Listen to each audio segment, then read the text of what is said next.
Hey, what's up? Ryan here, and can I have a frank discussion with you real quick? Look, yeah, I know. I work in an old elementary school that's been converted into a incubator space here at the college called the Innovation Plaza. So don't give me any crap about not having a cool background this time. But I think we need to have an honest discussion really quick, specifically about ChatGPT and generative AI.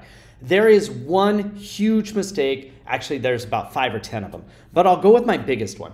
The biggest mistake that most job seekers, most employees, most organizations are making with ChatGPT is doing the bare minimum. Just kind of like, hey, I'll learn a couple prompts. I'll go use it for some, whatever stuff. I'll kind of treat it like it's just some new search engine. That right there, it's just some new search engine. Just think about that. If you view ChatGPT as just some new search engine, most likely you don't have to spend a lot of time to learn how to use a new search engine, right? You just jump over here into ChatGPT and you start running searches. You say, hey, this will take the place of Google. Can you find me a great Mexican restaurant to eat at tonight in St. George, Utah? And yes, it can do that stuff. I'll be honest, it probably isn't as good as Google, but yeah, you could totally use it this way. But more importantly, you could also just go to Google and they've got their new thing there. And so yes, it could do this. But let me tell you, besides the fact that it brings into all different ideas about this, about whether it's as good as Google or not, that's not the point. So let me give you the point of this. Number one, it's not a search engine.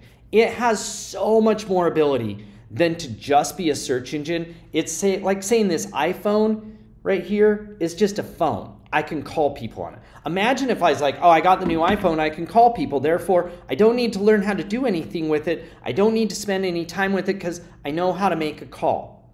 You would think that was utterly ridiculous. And I would imagine if you're like me, you spend 99% of the time on your phone not calling people. So if you think that ChatGPT is just a search engine, here is what it leads you to do. Number one, it dramatically restricts what you try to do with it. That's a problem because searching is one of the least powerful things it does. It can do so much more. Number two is it dramatically restricts your idea that you need to learn how to use it. About 2 years ago almost, I stepped down as CEO from Applicant Pro. I'd been there for almost 20 years, built this amazing company with an amazing culture with 10,000 clients and 300 employees, and had kind of sold majority control to a bigger company. And I woke up one day and said, I think I'm ready for my next thing, but I'm not sure what it was. It honestly is Refer, but I had this period of time where I was waiting around. And ChatGPT happened to come out. In the last 2 years, I have personally spent almost 5,000 hours in ChatGPT. Now just think about that. In the same period of time, maybe DuckDuckGo has come out or some of those other search engines. I could have embraced one of those and I wouldn't have learned how to use it. You see, there's a difference between using something like a search engine and learning how to use it. You see over here, so I'm going to give you a real quick crash course.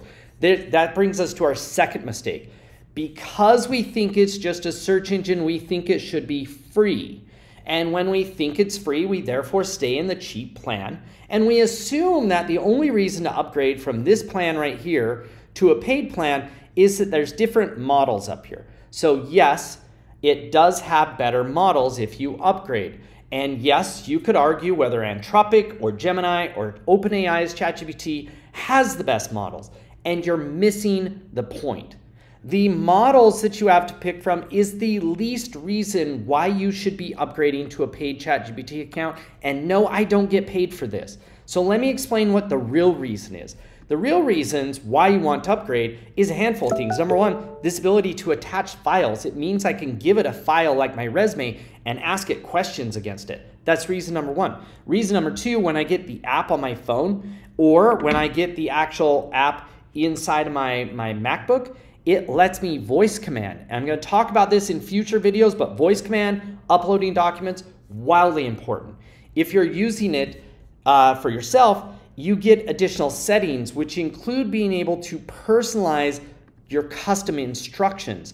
This gives you a starting point so you're not constantly trying to tell it who you are. Instead, you can say, hey, I want you to know this is my resume, this is where I work, this is what I do. I would like you to respond by constantly In fact, I can give you a prompt to go in here that makes it crazy powerful. I want you to respond in an engaging way as my expert consultant. I always want you to respond by giving me not just the answer to my question, but also a list of questions that if I answer them will allow you to make even better content.